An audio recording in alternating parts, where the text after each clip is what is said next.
Number 5, we went to now. For me was a big disappointment. Hello ladies and gentlemen, and welcome back to the weekly show. Today we are going to be talking about my experience in the Balkans, would I recommend it, and things I would say to do and things I would say I definitely wouldn't do.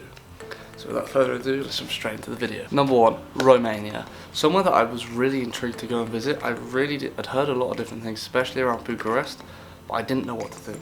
And when I got there, it was definitely not what I was expecting. It was a lot more run down than you would possibly really want, and you found the parts where all like the bars and stuff were, and it was really, really nice. So it was a really interesting place full of a lot of different things.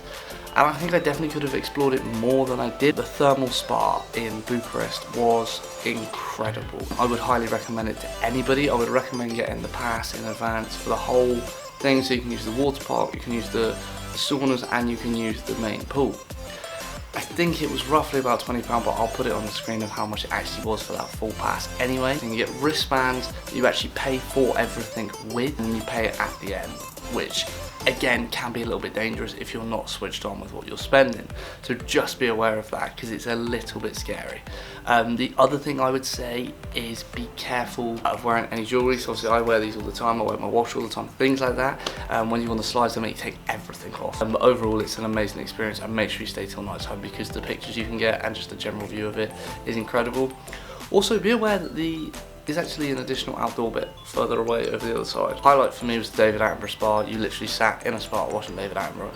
I've never experienced something like that in my life, but I could have sat in that spa for 12 days. It was amazing, phenomenal. The only thing I would say was the food wasn't that great. The drinks were incredible, but the actual food wasn't that amazing. I was a little bit let down by it. The other thing is you have to take flip-flops, sliders, whatever you want to call them, Crocs, anything like that, and they have to look fairly new. Otherwise they'll make you pay for some. You also need to take towels, otherwise they will make you pay for those. The other main thing of Romania was going to, doing the Dracula day trip to one town, and you see these castles where a king and queen used to live. You then go to Brasov, which is basically Transylvania, and you explore around there, and then you eventually go to Dracula's castle. Now I'll be honest, it was amazing to say that I've been to Transylvania, and it was an incredible place. I was to experience all this stuff, and I would highly recommend it. What I would say though is it's not really what you expect, and they kind of just debunk the whole Dracula riddle very quickly, so it loses the oh my god this is Dracula and this is amazing very, very quickly. I really enjoyed it. I'd also actually recommend visiting Brasov as a place on its own. It's got an airport now, it's an amazing place. It was really, really lovely. Actually my favourite place in Romania was Brasov, and that day trip. The only thing I will say is you stop a lot on the way there, but then you've got like a 5-6 hour bus drive back at the end, which can be quite long and quite like I've had enough, but it was really a cool experience. Number 2, Bulgaria. I actually went to a place called Varna. Now I would recommend visiting Varna. It's very modern, there's a lot there, there's big shopping centres, big shopping malls, really nice beaches. It's a really, really like popping place to go.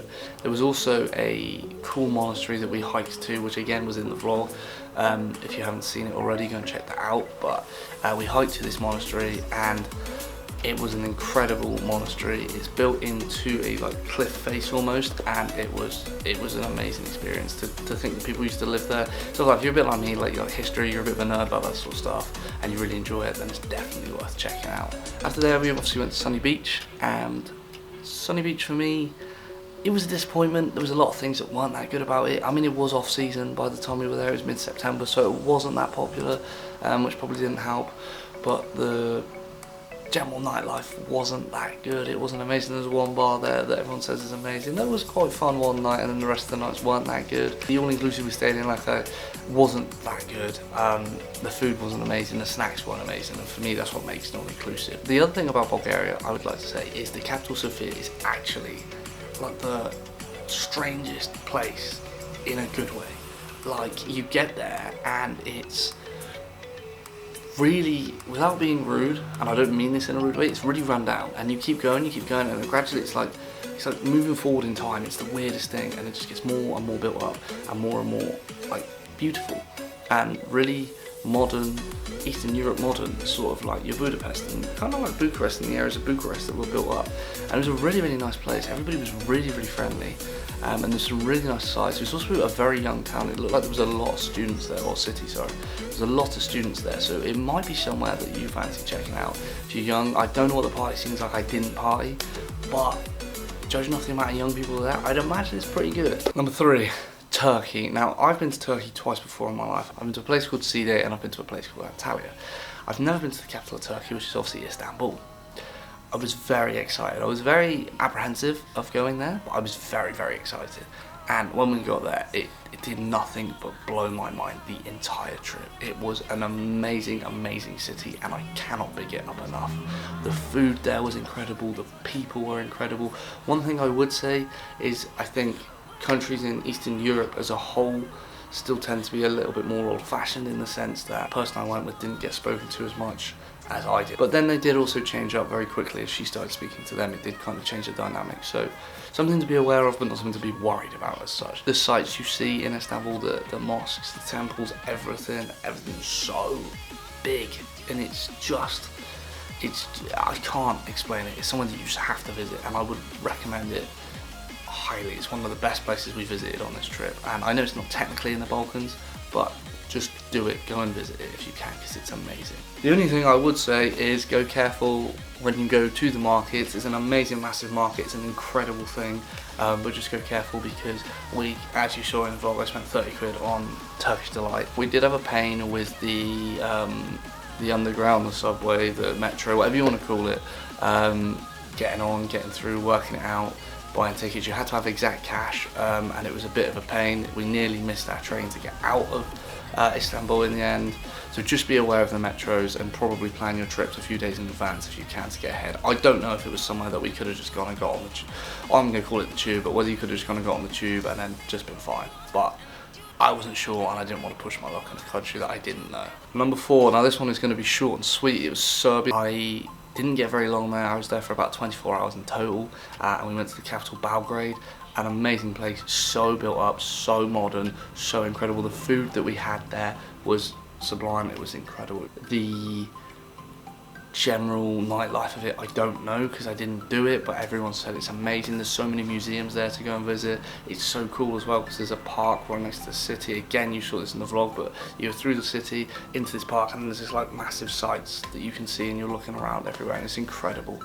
It's an incredible, incredible place, and I would recommend it to anybody to go, and I will be going back. Number 5, we went to Bosnia. Now, Bosnia for me was a big disappointment. The issue was more that the rain was so heavy that you couldn't really do much in the day, so it did make the days a little bit less fun. But Tuzla was a very, very, as I like to say, untouched gem. Nobody really went there. We met some locals, we were speaking to them, they said tourists never come here. They love the fact that we went there. People are so welcoming. The food there was really, really good as well.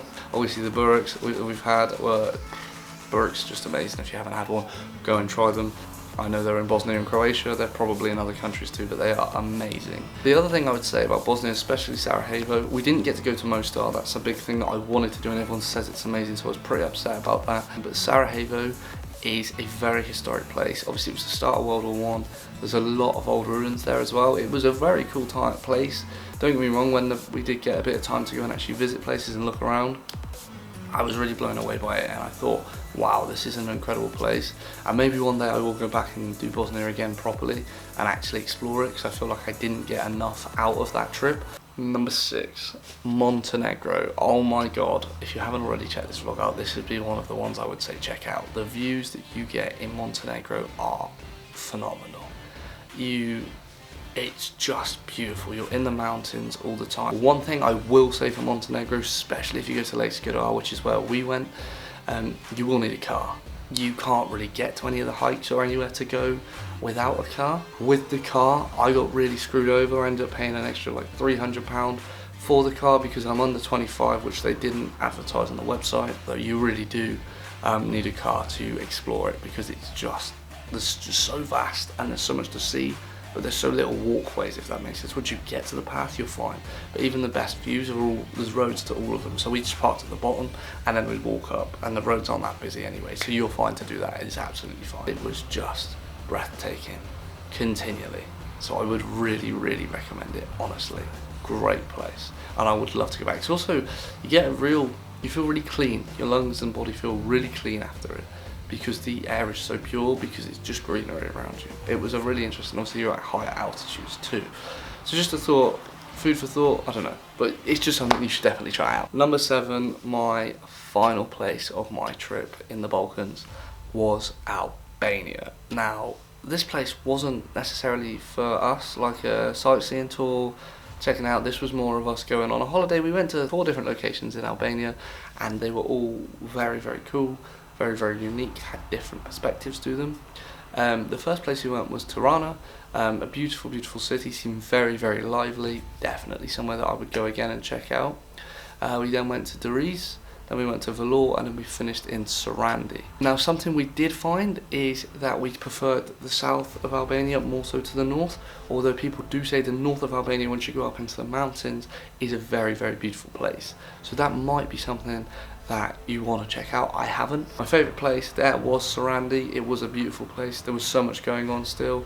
Where we stayed was an amazing place, breathtaking, and I can't knock it. One thing I would say about going to Sarandi, particularly if you're going from Vlorë, they offer you a scenic route. We took it. It takes a 2-hour drive down to about 4 or 5 hour drive. Personally, I did not think it was worth it. You're driving on the coast the whole way. The scenes, yeah, it's beautiful, but you kind of see the sea all the time anyway.